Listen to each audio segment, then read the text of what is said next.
Assalamualaikum warahmatullahi wabarakatuh. Alhamdulillah, la ilaha illallah.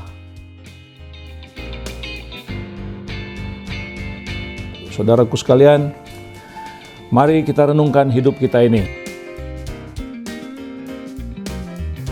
Kita kan harus tahu nih, emang kita memilih tokoh-tokoh itu.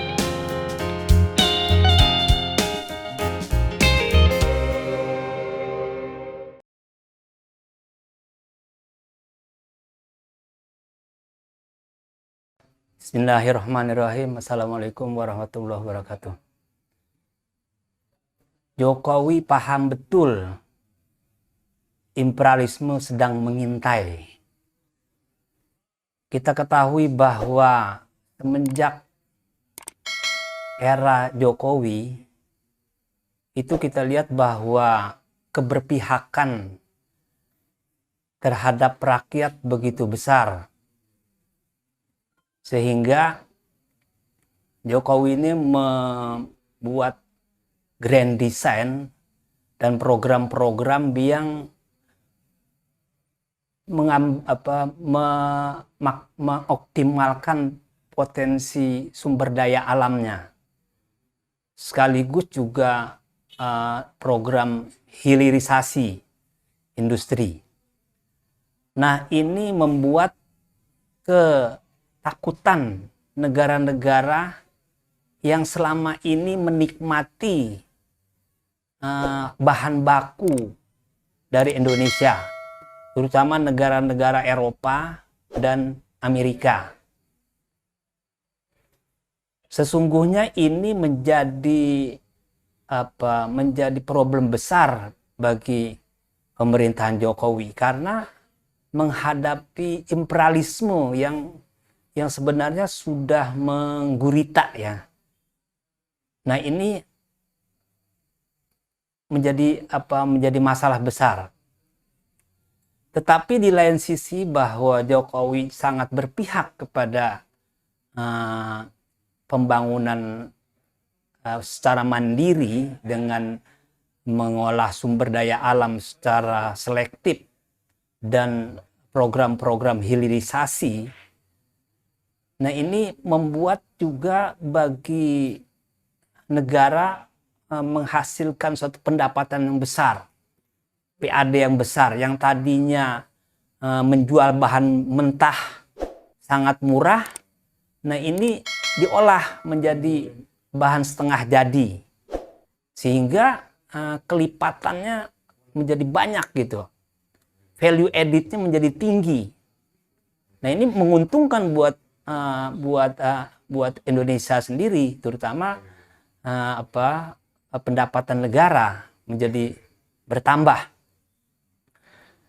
Tetapi di satu sisi kita juga dipermasalahkan di Mahkamah Internasional karena tidak menjual produk-produk dasar ke negara-negara Eropa. Tapi di sisi lain Jokowi juga menunjukkan satu keberpihakannya kepada bangsanya sendiri. Dia menyetop ekspor bahan baku sampai beliau juga diundang di forum Eropa dan ASEAN juga secara berani mengungkapkan bahwa pendirian Indonesia itu sangat kuat gitu. Artinya tidak mau menjual bahan mentahnya. Nah, ini menjadi sebuah idealisme baru di membangkitkan idealisme baru di negara-negara ASEAN.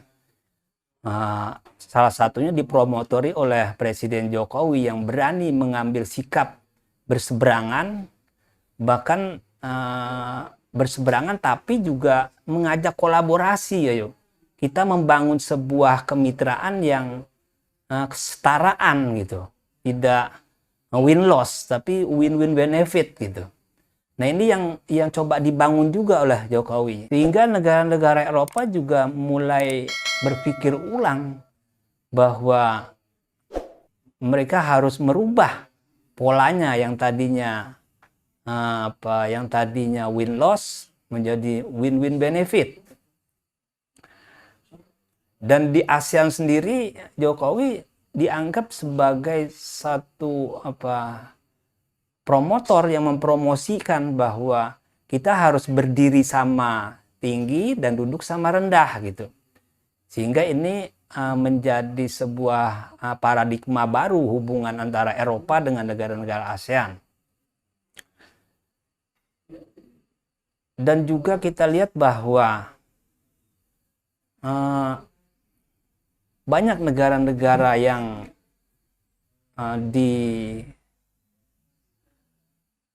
mempunyai sikap secara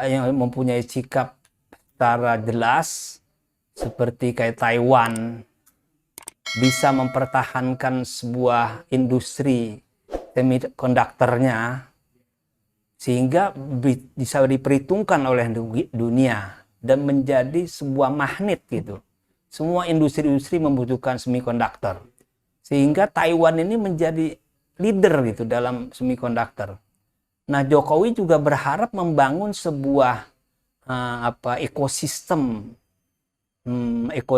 industri seperti yang akan dibangun baterai mobil ya, dengan bahan baku nikel juga.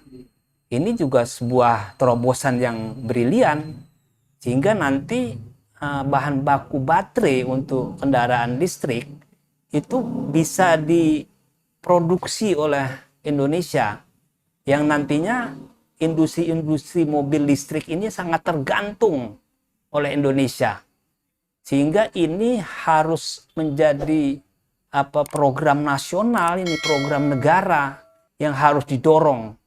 Karena nilai tambahnya begitu tinggi ketika nanti kita memiliki bahan baku, industri bahan baku mobil listrik, terutama baterainya ini. Nah, ini yang diciptakan oleh Jokowi sehingga nanti negara-negara di dunia ini pasti membutuhkan Indonesia. Seperti juga kayak Taiwan dengan semikonduktornya. Jadi saya pikir ini sebuah perlawanan dari Jokowi terhadap imperialisme yang selama ini menindas, terutama negara-negara Eropa dan Amerika. Nah, kita bangkit. Disupport juga oleh negara-negara Cina yang mereka juga bermitra dengan Indonesia dengan kesetaraan dan win-win benefit gitu. Jadi ini juga sebuah endorse, dukungan yang kuat gitu, bahwa negara-negara ASEAN itu harus berdiri sama tinggi, duduk sama rendah gitu. Sehingga nanti akan tercipta sebuah new world order ya, tatanan dunia yang lebih berkeadilan, yang setara, yang saling menguntungkan gitu.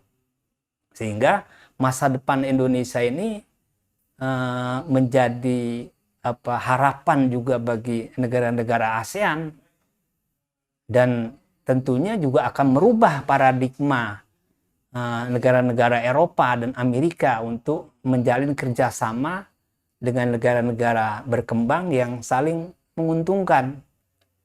Jadi itu sebuah idealisme Jokowi melawan imperialisme dunia. Mudah-mudahan Indonesia dengan tahun-tahun mendatang di 2030, 2045 akan cemerlang dengan industri hilirisasinya ini. Itu saja dari saya. Terima kasih. Billahi taufiq wal hidayah. Wassalamualaikum warahmatullahi wabarakatuh.